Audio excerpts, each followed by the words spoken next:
Hello नमस्कार दोस्तों, स्वागत है आपका हमारे इस नए वीडियो में।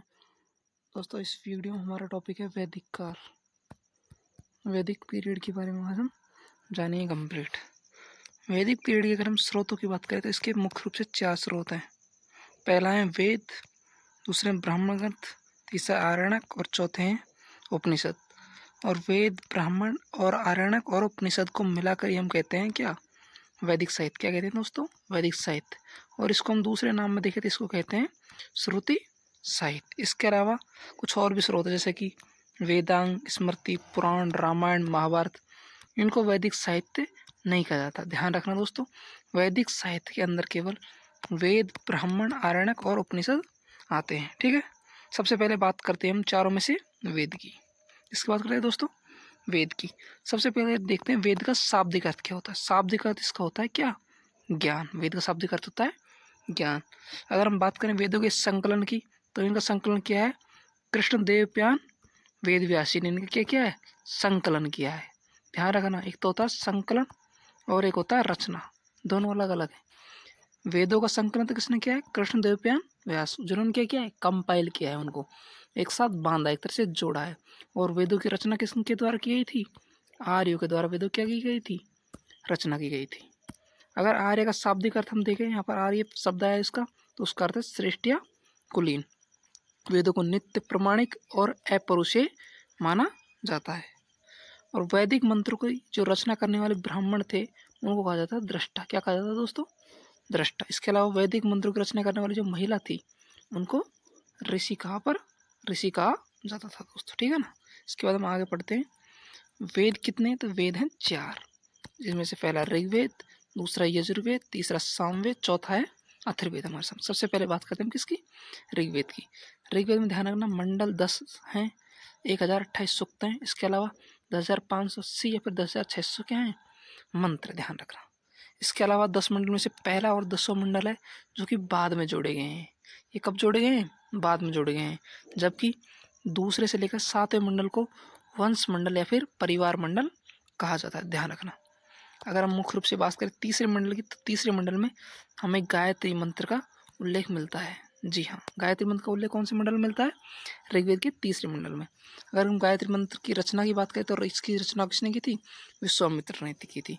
और गायत्री मंत्र जो सावित्री यानी अर्थात सूर्य को समर्पित मंत्र है।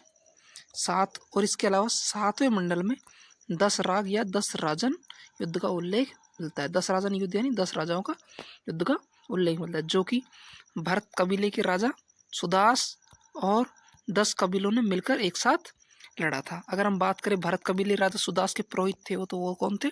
वशिष्ठ। और जबकि 10 कबीले जो एक साथ लड़ रहे थे उनके पुरोहित कौन थे? विश्वामित्र।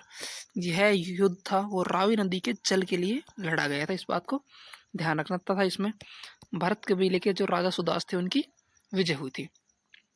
इसके अलावा 8वें मंडल में घोषा, सिक्ता, अपाला, विश्वरा, कक्षावर्ती और लोपामुद्री जैसी ऋषि महिलाओं के नाम मिलते हैं। आपसे कई बार पूछा जा सकता है कि निम्न में से कौन कौन सी महिलाओं के नाम ऋग्वेद में मिलते हैं। तो ध्यान रखना, 8वें मंडल में ऋग्वेद के में घोषा, सिक्ता, अपाला, विश्वरा, कक्षावर्ती और लोपामुद्रा जैसी ऋषि महिलाओं के नाम मिलते हैं। इसके अलावा 9वां मंडल है जो सोम को समर्पित है। किसको समर्पित है दोस्तों?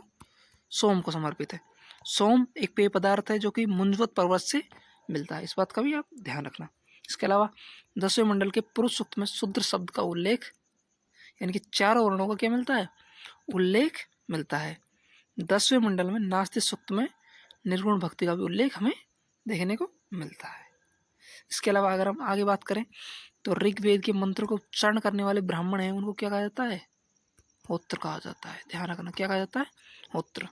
और ऋग्वेद का उपवेद कौन सा है? तो ऋग्वेद का उपवेद है आयुर्वेद। कौन सा वेद दोस्तों? आयुर्वेद। इसका क्या है? उपवेद है ऋग्वेद। इसके बाद अगले वेद की बात करें तो अगला वेद है कौन सा? यजुर्वेद। कौन सा दोस्तों? यजुर्वेद। इसके 2 भाग है, एक तो है कृष्ण यजुर्वेद, एक है शुक्ल यजुर्वेद। जो शुक्ल यजुर्वेद है उसे कहते हैं वाजसनीय संहिता। क्या कहते हैं दोस्तों? वाजसनीय संहिता। ठीक है दोस्तों, किसको कहते हैं? शुक्ल यजुर्वेद को। ध्यान रखना, यह गद्य व पद्य दोनों भाषा में लिखा गया है। इसके अलावा इसकी शैली पूछी जाती है, यह चंपू शैली में लिखा गया है। कौन सी शैली में? चंपू शैली में। ठीक है, इसमें यज्ञ करने की विधियों का उल्लेख किया गया है। यजुर्वेद के अंदर यज्ञ करने की विधियों क्या किया गया है? उल्लेख किया गया है। इसके अलावा इस वेद में शून्य का उल्लेख किया गया है। यजुर्वेद में ही हमें शून्य का उल्लेख मिलता है। ध्यान रखना, कोई कई बार आपसे पूछ ले कि शून्य का उल्लेख कौन से वेद में मिलता है, तो वो कौन से वेद में मिलता है? यजुर्वेद में शून्य का उल्लेख मिलता है दोस्तों। मंत्र का उच्चारण करने वाले क्या कहलाते हैं? अर्धवेव। यजुर्वेद के मंत्र को उच्चारण करने वाले क्या कहलाते हैं? अधर्वेव। और अगर हम बात करें यजुर्वेद के उपवेद की, तो वो कौन सा है? धनुर्वेद है दोस्तों। इसके अलावा हम तीसरे वेद की बात करते हैं, वो है कौन सा? सामवेद। सामवेद भारतीय संगीत का प्राचीनतम स्रोत है, इसलिए इसको भारतीय संगीत का जनक भी कहा जाता है। क्या कहा जाता है दोस्तों? भारतीय संगीत का जनक। ध्यान रखना, वैदिक मंत्रों के उच्चारण को बताया गया है इसमें, जो कि उच्च स्वर में गाए जाते हैं। भगवान कृष्ण का प्रिय वेद भी इसी को कहा जाता है। सामवेद को भगवान कृष्ण क्या कहा जाता है? प्रिय वेद। ध्यान रखना, मंत्र को उच्चारण करने वाले इसमें क्या कहलाता है? उद्गाता। क्या कहलाता है? उद्गाता। और अगर हम बात करें सामवेद के उपवेद की, तो वो है गंधर्व वेद दोस्तों।